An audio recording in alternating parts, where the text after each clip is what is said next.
Welcome back. Well, we've been talking about just how dry it's been out there. We were actually just looking at the drought map too, Jess. It's certainly dry. It is, and I expect it's only going to get worse. And as far as the drought monitor is concerned, we'll get the formal update on Thursday. But yeah, no rain in sight really for the next week that will do anything meaningful, and that's been the case for a while now. We've been talking about all sorts of different impacts on everything from wells to farms, and of course, this is something you've seen before. The Lake Champlain level continues to drop 93¼ feet now, which is still above the record low level by about ½ foot, but the lowest it's been since 1957 on this date. So the lowest it's been on September 16th that most of us would remember. But what feeds into the lake? It's all of the rivers, and without that, the lake is going to be low. And of course, the rivers themselves running low as well. You've probably noticed that. The creeks and streams near you may be running dry. I'm going to bring Gunnar in now. Gunnar, you've been digging into the data on just how low some of these rivers are getting. What have you been finding out?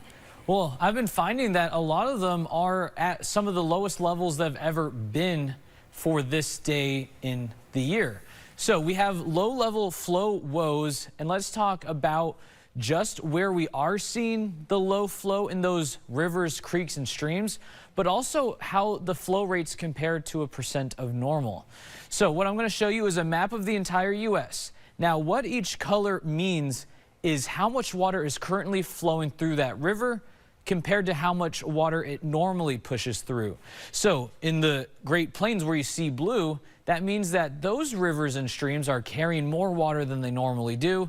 But you'll notice here in New England where we're seeing that severe drought, that's where we're seeing those maroons and the reds, which indicate water flows that are not just well below normal, but very low, almost record low levels. So when we look at these flow rates, how do they compare to percent of normal? And what are some of those individual rivers? Because you can obviously see most every stream or body of water that's moving in the region is low. There's a few exceptions, but here are just a few of them. We see Missisquoi River at Swanton, 15% of normal. That means if you were to go out at that river and look at it, that's only 15% of the water you would normally see when it's at healthy levels and not in drought. Another example is Otter Creek at Middlebury, a river that quite frequently floods during the wet periods. It's only 18% of normal. Even some of our more robust rivers that aren't as low, like the Connecticut River at West Lebanon, well, they're still 27% of normal. So it's not just a matter of, oh, the grass is dry and things are drying out, but it's also those rivers are just not flowing with as much water, which means, like Jess said, those bodies of waters like Lake Memphremagog and Lake Champlain can't refill up either.